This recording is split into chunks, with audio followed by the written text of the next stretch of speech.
या लतीफ़ या अलीम या खबीर। अब इनको सामने रख के इसको गौर से देखिए और अपने मकसद का तस्वर करे कि अल्लाह अपने इस नाम की बरकत से मुझे सूरत हाल दिखा दे। भागे हुए बच्चे नजर आ जाएंगे अल्लाह के फजल से, अल्लाह के नाम की बरकत से। मैंने कौन सी अपना करामत बताई है? अच्छा, ऐसे लोग जादू करने वाले कहाँ दफन किया? या नजर आ जाएगा हकीकतन या फिल्म की तरह। जी जी बिल्कुल। या फिर ये है कि जादू है ही नहीं, हमने उसको अपना मुगालता समझा, जादू नहीं है, वो कोई बीमारी है, वो कोई तकलीफ है। या फिर एक और खतरनाक चीज है जिसको हम आम तौर पे नजरअंदाज करते हैं, वो नजर बद है। नजर बद जादू से कई ज्यादा। आपको एक हदीस सुनाता हूं और मेरे पास इसकी रिवायत की सनद मौजूद है। मेरे आका का फरमान है, मफहूम है, मेरी उम्मत के अक्सर लोग नजर बद से मरेंगे।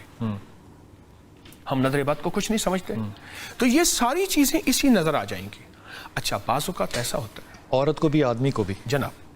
अच्छा, लेकिन नाबालिग बच्चे को अगर दिखाएं, चूंकि गुनाहों से पाक होता है, खताओं से पाक होता है, उसको ज्यादा नजर आता है।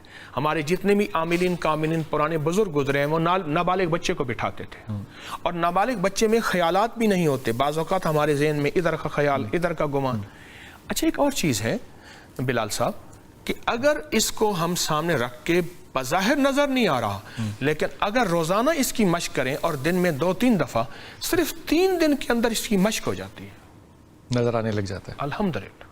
किसी को भी, किसी को। अच्छा, अगर फ़र्ज़ कीजिए कि ये जो 3 नाम है अल्लाह के, ये कोई गैर मुसलमान ले, मुसलमान ना हो, उसको नजर आएगा? मैं तो गैर मुस्लिम को, मेरे पास सिख बहुत आते हैं, हिंदू बहुत आते हैं, ईसाई क्रिश्चियन बहुत आते हैं। देखिए, हमारे 2 भाई हैं, एक इंसानी भाई सारे गैर मुस्लिम, एक ईमानी भाई सारे मुसलमान। तो हमारे 2 भाई हैं। ठीक। तो मैं तो हिंदुओं को बताता हूँ या लतीफ़ हो या अलीम हो या खबीर, सिखों को, ईसाइयों को, और उनको नफ़ा होता है। देखिए, अल्लाह तो सबका साझा जी है ना? बस अल्लाह को तो सब मानते हैं। अच्छा, अगर किसी को पता हो ये